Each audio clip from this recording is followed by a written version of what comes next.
वाराणसी अपनी अनोखी परंपराओं, मेलों और धार्मिक आयोजनों के लिए हमेशा से प्रसिद्ध रहा है। इन्हीं खास आयोजन में से एक है सुरैया का मेला।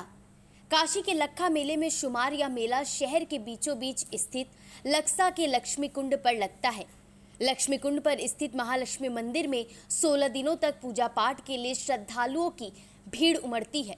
इस मेले की शुरुआत आज से हो गई है। सुबह से ही बड़ी संख्या में महिलाएं और श्रद्धालु लक्ष्मी कुंड पहुंच रहे हैं। सबसे पहले स्नान, फिर आचमन और देवी लक्ष्मी के दर्शन पूजन का क्रम चलता रहा। मंदिर परिसर से लेकर कुंड तक श्रद्धालुओं की भीड़ देखने को मिली।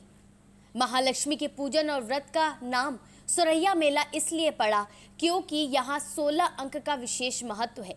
16 दिन के व्रत और पूजन में स्नान और 16 आचमन के बाद देवी विग्रह की 16 परिक्रमा की जाती है। माता को 16 चावल के दाने, 16 दुर्वा, 16 पल्लव अर्पित किए जाते हैं। व्रत के लिए 16 गांठ का धागा धारण किया जाता है। कथा सुनाई जाती है जिसमें 16 शब्द होते हैं। 16वें दिन जीवित पुत्रिका यानी कि ज्योतिया के निर्जला व्रत के साथ पूजन का समापन होता है। पौराणिक मान्यताओं के अनुसार महर्षि अगस्त्य ने इस कुंड की स्थापना की थी। राजा ज्यूत को संतान न थी। उनकी प्रार्थना से प्रसन्न होकर मां लक्ष्मी ने उन्हें दर्शन दिया और लक्ष्मी कुंड पर पूजन और व्रत करने के लिए प्रेरणा दी। देवी की प्रेरणा पर राजा ने 16 दिन का व्रत रखा और उन्हें संतान की प्राप्ति हुई।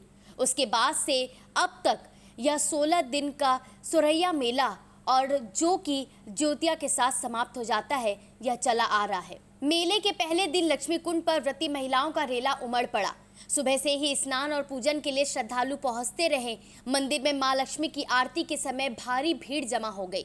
चारों ओर जय मां लक्ष्मी के उद्घोष गूंजते नजर आए।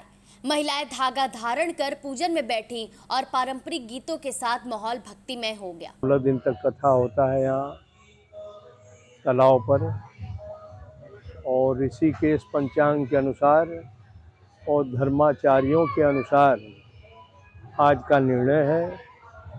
इसलिए उनके बातों को मानते हुए हम भी आज से प्रारंभ कर रहे हैं। 16 दिन का मेला क्या महत्व रखती है? क्या 16 दिन की मेला के लिए ये है, सुख समृद्धि स्त्रियों के लिए है। 16 गांठ का धागा होता है, स्त्रियां बाएं हाथ में बांधती हैं और उसका पूजन करती हैं। 16 दूध, 16 चावल और हमेशा 16 दिन तक चढ़ाती हैं। और आखिरी में जो है, जो भी घर में भी भोग लगे, सब 16 करके ही भोग लगता है। कोई पकवान हो, सब 16 पदार्थ का भोग लगता है और उनका बड़े भक्ति भाव से पूजन करते हैं लोग। यही हमेशा करते चले आ रहे हैं।